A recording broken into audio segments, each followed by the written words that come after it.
Okay, content's been damn good. Let's talk about what's going on with the NHL. We got the draft on Friday. We've already had some significant trades, and the deals are not done. Let me just jump around here. Edmonton Oilers.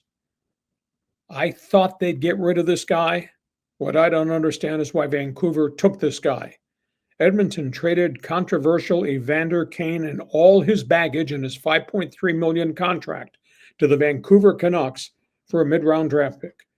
Kane has had a history of junk off the ice and a history of erratic performances.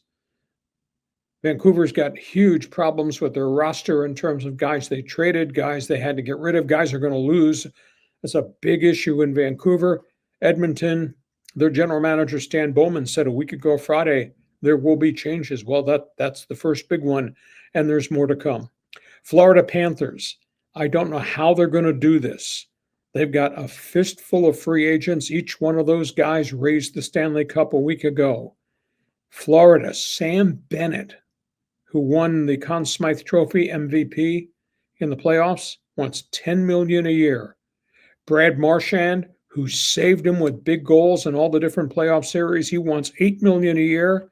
And I don't know where they're going to come up with the money for the third unrestricted free agent, Aaron Ekblad. This bears watching. I think these veteran players want to stay in Florida. They love the culture, but Florida can't pay all these guys. Toronto, free agent window opens July 1. Send Mitch Marner's mail somewhere else. Now, there's a huge debate. How good a player is Mitch Marner? Yeah, he scored 221 goals in his career in Toronto. He's been surrounded by pretty good talent. Toronto has never won bleep in the whole Mitch Marner, Austin Matthews, John Tavares era. And Marner wants to be the highest paid player in the league.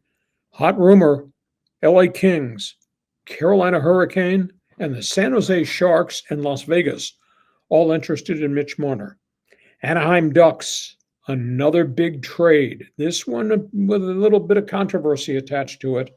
Trevor Zegras, the former number one draft pick, the teenage sensation, he's shipped to the Philadelphia Flyers.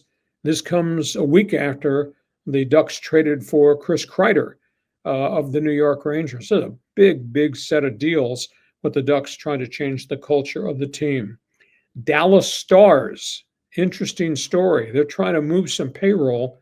They're shopping Jason Robertson, former 40-goal scorer. Jason Robertson could be coming to the Ducks. There might be a third major deal involving Anaheim and the general manager, Pat Verbeek. And John, one last story that just broke within the hour. The NHL is about to announce a new 4-year collective bargaining agreement, and the NHL is announcing they're going to an 84-game schedule next season. 84 games. As much as I may love hockey, the reality is the season's way too long. The wear and tear on these players is too much, and they're going to 84 games. Now they're going to cut back in the preseason, but I just get the sense the NHL threw more money on the table, and the Players Association said, we'll take that money and make these guys play 84 games in a regular season. That's going to be announced tomorrow, an expanded schedule in the National Hockey League. John, fire a slap shot and don't kick the puck into your own net. You got an opinion? Go ahead. Well, first the question. Right now, isn't it an 80-game schedule? Yes. Okay, so we're talking about adding 4 games. I don't think that's going to be the end of the world, especially if they trim down some of those preseason games. But let's talk about the Oilers, because you said there's going to be changes in Edmonton. Okay, Evander Kane gets shipped out. They still got the problem with Stuart Skinner. I don't know if they have a strategy with the goalkeeper. I know they were talking about Gibson coming over from the Ducks. And do you think there's any chance that superstars Connor McDavid or Leon Draisaitl get dealt? Not at all. Actually, they're trying to create, I think, space in their budget.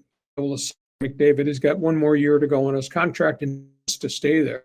But they got to fix some of the components, and they themselves have $3 million by getting Kane off the roster.